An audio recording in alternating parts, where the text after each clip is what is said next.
నమస్తే, welcome to I dream weekend update with కవిత.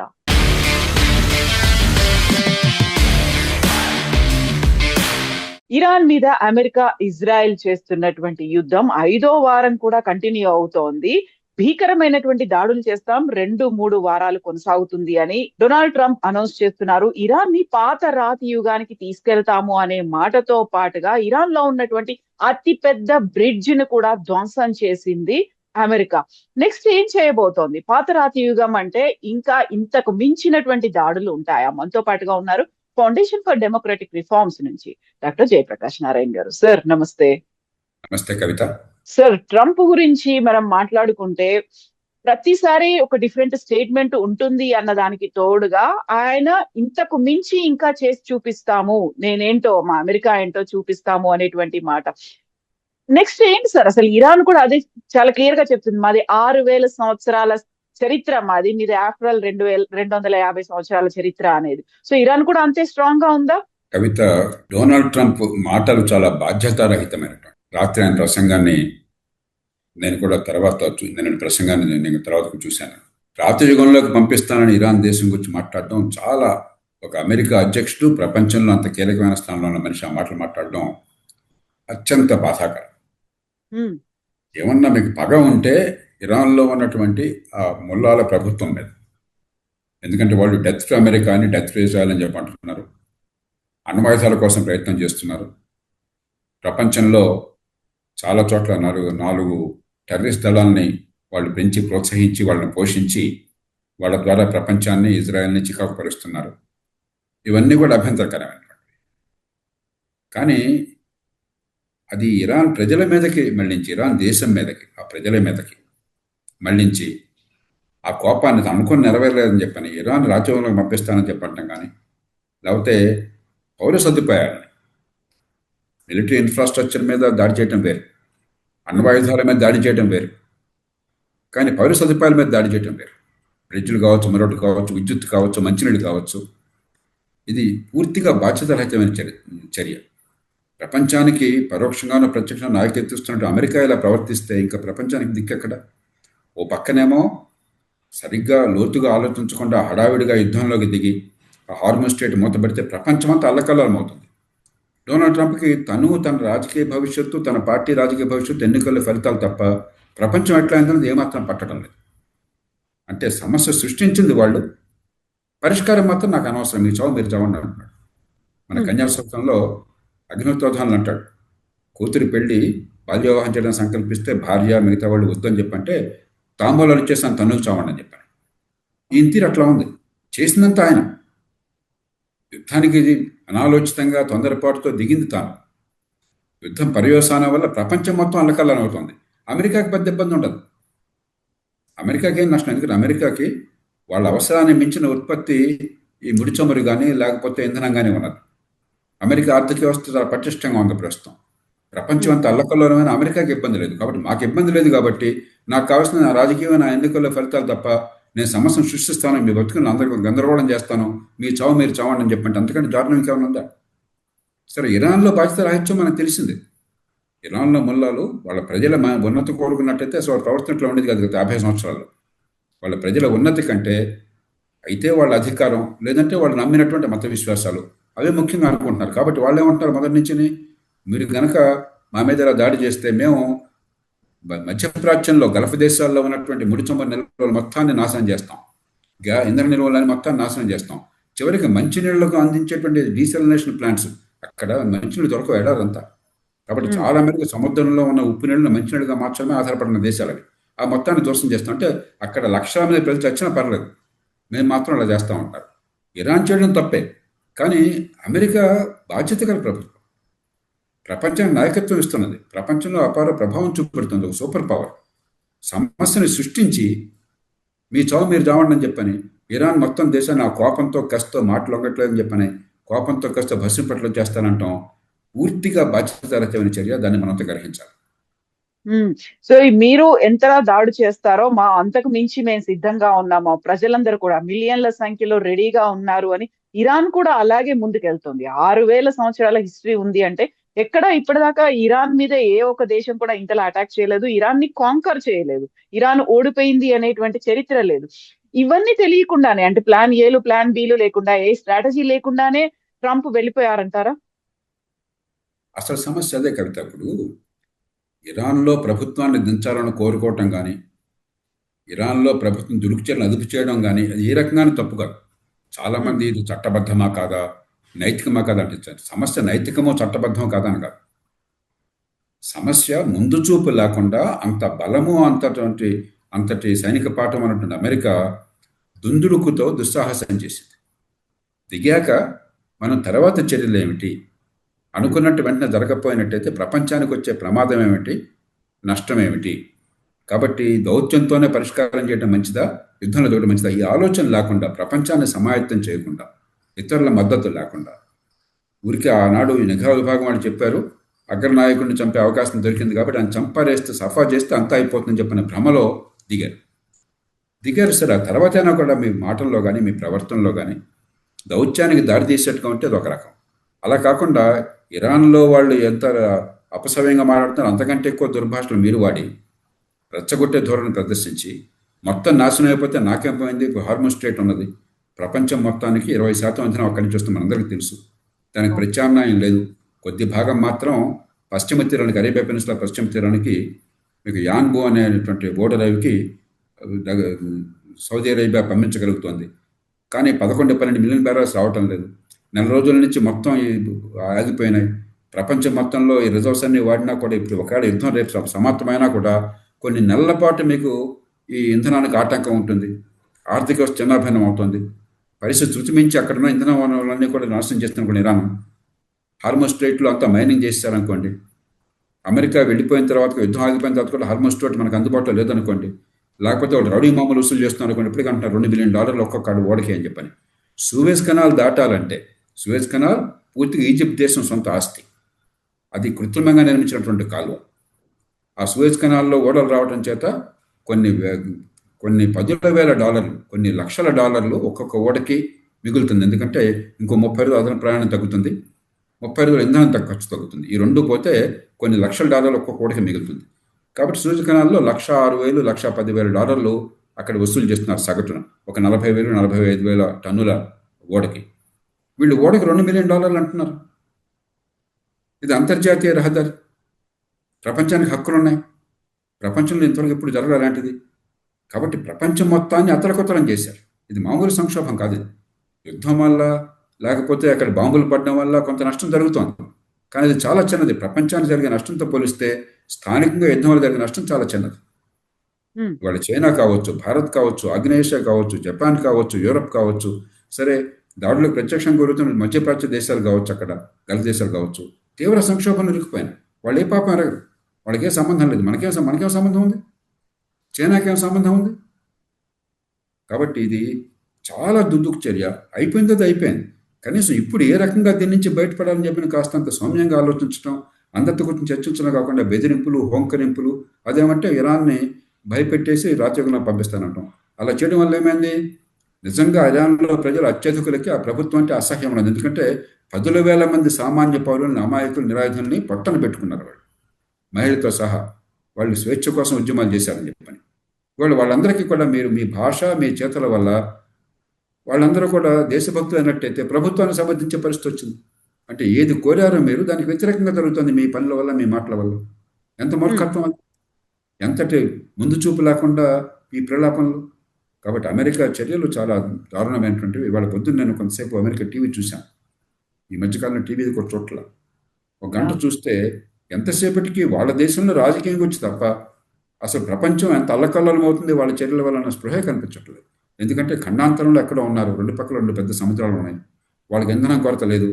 మన దేశంలాగా price control పెడితే అసలు వాళ్ళకి ఇంధనం ఖర్చు కూడా పెరగదు, ఖరీదు కూడా పెరగదు.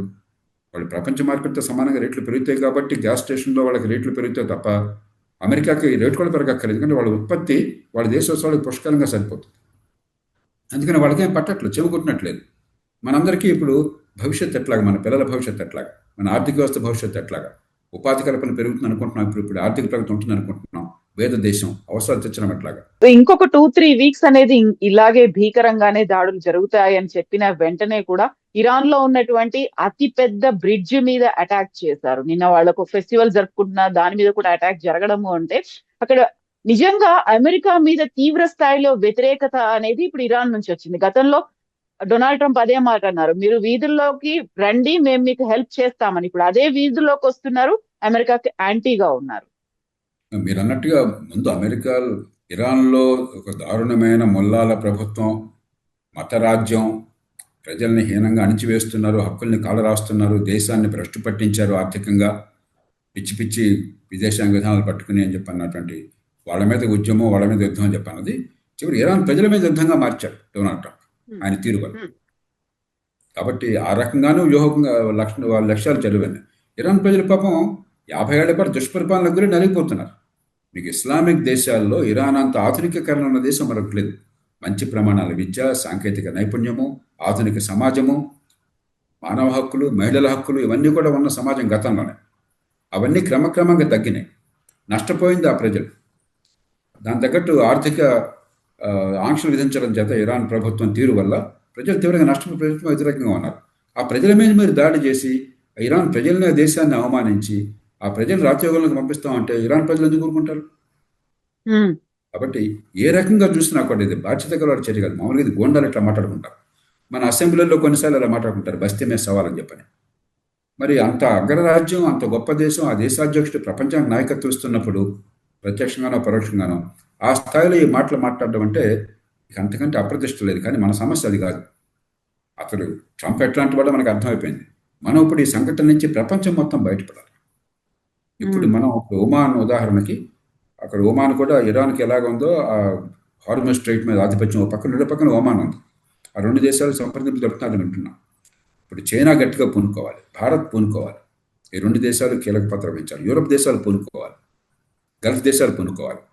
ఈ 4 ప్రాంతాల నుంచి ఇరాన్తోనూ ఒమాన్తోనూ కూర్చుని అందరూ అంగీకరించేటువంటి, న్యాయంగా జరిగేటువంటి, అంతర్జాతీయంగా ఈ స్వేచ్ఛ, ఈ నౌకా వాణిజ్యానికి, నౌకల రవాణాకి స్వేచ్ఛ ఉండేట్టుగా, అదే సమయంలో ఇరాన్ ప్రతిష్ట గౌరవం ఉండేట్టుగా ఏదో ఒక మధ్య మార్గాన్ని వెంటనే అన్వేషించడం కోసం మనందరం పూనుకోవాలి తప్ప మనందరం కాలు ఎత్తేస్తే చివరికి సమస్య మీద ముదిరిపోతుంది. కాబట్టి సమస్య ఎవరు సృష్టించినా కూడా దానికి బాధ్యతలో మనం అంతా. భారతదేశం పెద్ద బాధ్యతలో దేశం, చైనా పెద్ద బాధ్యత దేశం. మనందరి మధ్య ఉన్న ప్రపంచాల తర్వాత చూసుకోవచ్చు. చైనా కూడా చాలా బాధ్యతగా మాట్లాడుతుంది. చైనా ఏమంటుంది, హార్మోజ్ స్ట్రైట్ని వాణిజ్యానికి పూర్వంలాగా అందరికీ అందుబాటులో ఉండేట్టు చేయాలి. చాలా సరైనటువంటి సౌభాగ్య మాట. మనది కూడా అదే మాట, యూరప్ అదే మాట. కాబట్టి మనందరం పోనుకున్నప్పుడు ఏదో రకంగా సయోధ్యని సాధించాలి. అక్కడ కాల్పుల విరమణ, హార్మోజ్ స్ట్రైట్ని ఓపెన్ చేసే రీతిని ఉండేట్టయితే కాల్పులు వచ్చేట్టు చేయాలి. మనం దీర్ఘకాలిక పరిష్కారం కోసం ప్రయత్నించాలి. Sir, who bells the cat first అంటారు. పిల్లి మెడలో ఎవరు గంట కడతారు అనేది, అది ఎవరున్నారు సార్? ఎవరు ముందుకు వస్తున్నారని మీరు అనుకుంటున్నారు సార్? ఇప్పుడు ఐక్యరాజ్య సమితి మామూలుగా నిర్వీర్యం అయిపోయింది. ఇప్పుడు సరైన ఆదరణ ఐక్యరాజ్య సమితిలో అమెరికా మినహాయిస్తే మిగతా 4 శాశ్వత సభ్యత్వ ఉన్న దేశాలు, చైనా, రష్యా, బ్రిటన్, ఫ్రాన్స్, ఈ 4 కూడా హార్మోజ్ స్ట్రైట్ ఓపెన్ కావాలని, ఇక్కడ శాంతి కావాలని కోరుకుంటున్నాయి. అమెరికాకు కూడా అప్పుడు అగౌరవం లేకుండా హార్మోజ్ స్ట్రైట్ కనుక ఓపెన్ చేసేట్టయితే, అణ్వాయుధాలకు వెళ్ళమని చెప్పిన మాట ఇచ్చేట్టయితే, ఆ 2 షరతులు తప్ప మిగతా 5 షరతులు ప్రస్తుతానికి పెట్టిన తర్వాత చూసుకోవచ్చు, దౌత్యంలో చూసుకుందాము అని చెప్పిన 2 పక్కల ఒప్పించాలి. ఈ 2 ఒప్పుకుంటే కల్పన జరుగుతుంది ఇరాన్కి చెప్పాలి. ఎందుకంటే ఆ విధ్వంసం ఇరాన్కి నష్టమే. దీనిలో అమెరికాకు పోయేదేం లేదు, ప్రతిష్ట పోతుంది. ప్రతిష్ట ఎట్లాగో పోయింది, అమెరికా మీద నమ్మకం పోతుంది. కానీ అమెరికాకి ఆర్థికంగా పెద్ద ఇబ్బంది ఏం లేదు, సైనిక పరంగా ఇబ్బంది ఏం లేదు. చివరికి ఇంక 15 రోజుల పాటు విధ్వంసం భయంకరంగా జరిగింది అనుకోండి, గల్ఫ్లో ఏమవుతుంది, ఇంధన వనరుల్లో అది ఒక పక్కన, ఇరాన్ దేశానికి, ఆ దేశ ప్రజలకు అంతే ముప్పు జరుగుతుంది. విధ్వంసం చాలా తేలిక, పునర్నిర్మాణం చాలా కష్టం. కాబట్టి దాన్ని చూపెట్టి మొహమ్మద్ కోపంతో ముక్కును కోసుకోవద్దు, ఇరాన్ ప్రజలకు అన్యాయం చేయొద్దు, మీ దేశం నష్టపోకూడదు.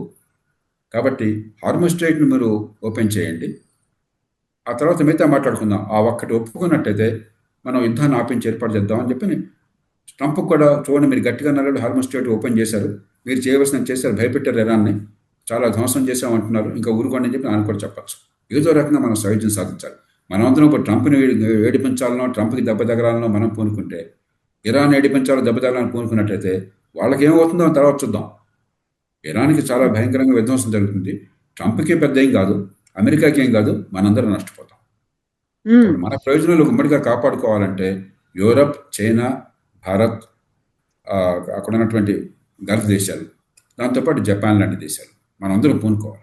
సో ఇప్పుడు అమెరికాలో చెందినటువంటి క్లౌడ్ సెంటర్లు, డేటా సెంటర్ల మీద కూడా దాడి చేస్తుంది. ఆ తర్వాత అండర్ గ్రౌండ్ లో ఉన్నటువంటి సముద్ర గర్భంలో ఉన్నటువంటి కేబుల్స్ మీద ఒక సైబర్ వార్ఫేర్ కూడా రూపాంతరం చెందుతోంది. ఆ తర్వాత బూట్స్ ఆన్ ద గ్రౌండ్స్ అని అక్కడ ఉన్నటువంటి ఆర్మీ కూడా రంగంలోకి దిగుతున్నారు. ఇవన్నీ చూస్తుంటే ఇది ఈ మధ్యలోనే తగ్గిపోయే అవకాశం కానీ మధ్యవర్తిత్వాలు లేకపోతే శాంతి చర్చలు అనేటువంటి పరిస్థితులు అయితే కనిపించట్లేదు. రెండు కూడా తూతూ మేమే అన్నట్టుగానే వెళ్ళిపోతున్నాయి. కాబట్టి నిజంగా ఇన్వాల్వ్మెంట్ అనేది భారతదేశం నుంచి ముందు నుంచి కూడా కాల్స్ ఏదైనా వచ్చాయి, లేకపోతే ఇతర దేశాలు ఏదైనా ఉంటే భారతదేశం కొంచెం ఫ్రెండ్లీ నేషన్, ఆ తర్వాత న్యూట్రల్ గా ఉంటుంది, మా సపోర్ట్ చేస్తుంది అనేది. బట్ అలాంటి కాల్స్ కూడా రావట్లేదు, మనం కూడా ఇంటర్వ్యూన్ అవ్వట్లేదు, మోదీ ఎందుకు సైలెంట్ గా ఉన్నారు అనేది ఉంది కదా సార్. కవిత, రేపు ఏమవుతుందో మన గురించి చెప్పలేం. కానీ నా అంచనా ప్రకారం డొనాల్డ్ ట్రంప్కి యుద్ధం కొనసాగటం ఇష్టం లేదు. ఎందుకంటే ఇరాన్కి ఏమవుతుంది, ప్రపంచానికి ఏమవుతుందని కదా ఆయనకి చెమకుంటున్నట్టు కూడా లేదు. ఆయనకి రాజకీయంగా ఏమవుతుందన్న భయం ఒక్కటే ఉంది ఆయనకి, ఆయన పార్టీకి, ఆయనకి. అమెరికాలో ప్రజాభిప్రాయం తీవ్రంగా వ్యతిరేకంగా ఉంది. కాబట్టి దాన్ని ఎదనగా చూపెట్టి మనం ఎట్లాగొట్లా యుద్ధం పరిసమాప్తయ్యే ప్రయత్నం మనం చేయాలి. ఒంటరిగా చేయలేం, ఒంటరిగా మన మాటకు విలువ ఉండదు.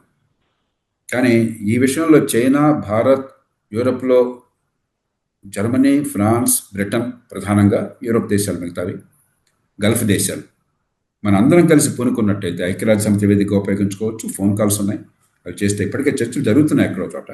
కానీ సంఘటితంగా ఈ అందరూ కలిసి ముందు ఒక అంగీకారానికి వచ్చి ఒక పిలుపునివ్వాలి. ఇంతమంది సంఘటితంగా పిలుపునిస్తే ఇరాన్ అంత తేలిగ్గా కాదనలేదు. ఎందుకంటే చైనా మద్దతు లేకుండా, రష్యా మద్దతు లేకుండా ఇరాన్ కొనసాగలేదు. రష్యా కావాలి, రష్యా లేకుండా కూడా జరగదు. రష్యా కొంచెం ముందుకు రాకపోవచ్చు, ఎందుకంటే రష్యా లాభపడుతుంది. ఇంధనం ధర పెరిగినట్టయితే రష్యా మీద ఆంక్షలు పోయినా ఇప్పుడు ఇంధనం అమ్ముకోవచ్చు, మనలాంటి దేశాలు కొనుక్కోవచ్చు బహిరంగంగా. రెండోది, రేట్లు పెరిగినాయి, పూర్వం కంటే ఇప్పుడు డబుల్ రేట్తో మనం కొనాల్సి వస్తుంది. కాబట్టి యుద్ధం ఎంతకాలం కొనసాగితే, యుద్ధం వల్ల ఎంత ఉత్పాతం జరిగితే అంత రష్యాకి లాభం ఉండొచ్చు. కానీ రష్యాను కూడా మీరు కనీసం మీరన్న బాధ్యతతో ఉండాలి, మీ గౌరవాన్ని పెంచుకోండి అని చెప్పాలి. అంచేత China, Bharat, Russia, Japan, Europe దేశాలు, గల్ఫ్ దేశాలు ఇవన్నీ కలిసి ఏకగ్రీవంగా పిలుపునిచ్చినట్టయితే ఐక్యరాజ్య సమితిలో ఉన్నటువంటి దౌత్యం బహిరంగంగా ఉపన్యాసాలు అవడం కాదు, ఫోన్లో పనిచేయాలి, గోప్యంగా మాట్లాడాలి అందరితోనూ. దానికి ఒక రంగం సిద్ధం చేయాలి. చేస్తే మంచి అవకాశం ఉన్నది, అవసరం ఉన్నది, అత్యవసరం, అందరికీ అవసరం.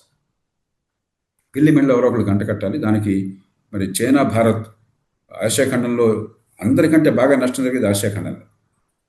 మధ్యప్రాచ్యం అంతా ఆసియాఖండం, గుర్తుంచుకోండి. గల్ఫ్ దేశాలన్నీ ఆసియాఖండంలో దేశాలు. చైనా, భారత్, ఆగ్నేయేషియా దేశాలు, జపాన్ మొత్తం కూడా అక్కడి నుంచి వచ్చే ఇంధనం మీద చాలా ఆధారపడినాయి. కాబట్టి ఆర్థిక వ్యవస్థ చిన్న భిన్నమయ్యేది అందరికంటే ఎక్కువ ఆసియాఖండం. కాబట్టి మనందరం ఆ పాత్ర వహించాలి, మన అవసరం. యూరప్ను బహుశా అమెరికా ఆదుకుంటుంది, మిగతా అవన్నీ కాంట్రాక్టుల అవసరం రద్దు చేసుకుని వాళ్ళ దేశానికి వాళ్ళు ఇచ్చుకుంటారు, యూరప్ కావాల్సింది పంపిస్తారు. మన తర్వాత పట్టించుకుంటారు, మనకు ఫస్ట్ ప్రయారిటీ ఇవ్వరు వాళ్ళు. కాబట్టి దీనివల్ల విధ్వంసానికి, దీనివల్ల నష్టపోయేది ఆర్థికంగా ఆసియాఖండంలో దేశాలు. కాబట్టి మనం ముందు బాధ్యత తీసుకోవాలి, యూరప్ను కలుపుకోవాలి. అయితే చైనా ఇండైరెక్ట్ గా ఇరాన్ కావాల్సినవన్నీ అందుబాటులోకి పెట్టింది. డిఫెన్స్ మెకానిజం కావచ్చు, లేకపోతే వాళ్ళకి కావాల్సినటువంటి టెక్నాలజీ కావచ్చు, ఇండైరెక్ట్ గా చైనా నుంచి హెల్ప్, ఒక సపోర్ట్ అనేది వస్తున్నప్పుడు కాబట్టి చైనాకి ఇరాన్ మీద ఎంతో కొంత పట్టు ఉంటుంది. ఎందుకంటే చైనా మద్దతు లేకుండా, రష్యా మద్దతు లేకుండా ఇరాన్ కొనసాగడం అసాధ్యం. కాబట్టి చైనా ఖచ్చితంగా యుద్ధం ఆగాలని కోరుకుంది, బహిరంగంగా చెప్తున్నారు వాళ్ళు. చైనాకి మొట్టమొదటి ప్రయారిటీ వాళ్ళ దేశంలో ఆర్థిక వ్యవస్థ పెరగడం. కాబట్టి చైనాకి ఆ విషయంలో మీరు చైనా మీద మనకి వాళ్ళ గొడవలు ఉన్నాయి, కానీ చైనా ఇప్పుడు కూడా రేషనల్ యాక్టర్, అంటే హేతుబద్ధంగా ఆలోచించేటువంటి పాలనా వ్యవస్థ అక్కడ. వాళ్ళ దేశ ప్రయోజనాన్ని సరిగ్గా అంచనా వేసుకుని దానికోసం పోరాడే వ్యవస్థ. అంటే చైనా యుద్ధం ఆపాలని కోరుకుంటారు, నాకేమాత్రం అనుమానం లేదు దానిలో. మరి భారతదేశం సార్ ఇంటర్వ్యూన్ అవుతుందా, టైం తీసుకుంటారా, లేకుంటే వాళ్ళ కోసం కాదండి, వాళ్ళ కోసం కాదు మనం జోక్యం చేసుకోవచ్చు, మన కోసం జోక్యం చేసుకోవాలి. నెల 2 నెలలు తట్టుకోగలం, కానీ ఈ సంక్షోభం వల్ల కొన్ని నెలల పాటు కనుక మనకి ఇంధనం లేకుండా ఉంటే మన దేశం తట్టుకోలేదు, ఆసియాఖండంలో ఏ దేశమో తట్టుకోలేదు. అందులో ఆర్థిక వ్యవస్థ కాస్త పెరిగే అవకాశం ఉంది అనుకుంటున్నా, కాస్త చాలా కాలం తప్పులు చేశాము. ఈ మధ్యకాలం ఆర్థిక వ్యవస్థ పెరిగే అవకాశం ఉన్నది. ప్రభుత్వం కూడా కొంచెం ప్రతిభటన వ్యవహరిస్తుంది. భవిష్యత్తుని బాగా మలుచుకోవాలనుకుంటున్నాం. అలాంటిది ఇది పెద్ద దెబ్బ అవుతుంది మన ఆర్థిక వ్యవస్థ. కాబట్టి మనం పూనుకోవాలి. బహిరంగంగా బేరాలు పలకటం కాదు,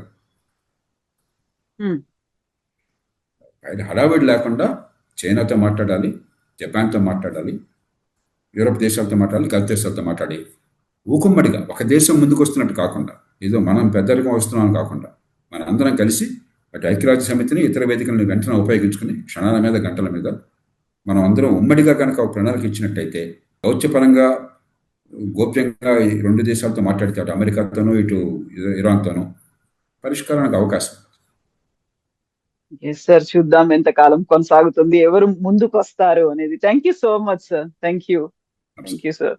And for more videos, Please subscribe to iDream. Please subscribe to iDream. Please subscribe iDream. And please subscribe to iDream. For more videos, subscribe to iDream. please like, share and subscribe to the channel. Congratulations, iDream. Subscribe to iDream. Subscribe to iDream. So subscribe to iDream Media. iDream team andarki huge congratulations. Please subscribe iDream Media. Please subscribe to iDream. Subscribe iDream. Please subscribe to iDream. iDream అంటే నా కళల channel subscribe చేసుకున్న నోరు తిరుగుతలేదు, మీరైతే గంట గుర్తు కొట్టండి. For more such videos, please subscribe to iDream. Subscribe to iDream. Please subscribe to iDream. Please subscribe iDream Media. Please do subscribe to iDream. Please subscribe to iDream Media. For best entertainment and information, please subscribe iDream. And don't forget to subscribe to iDream.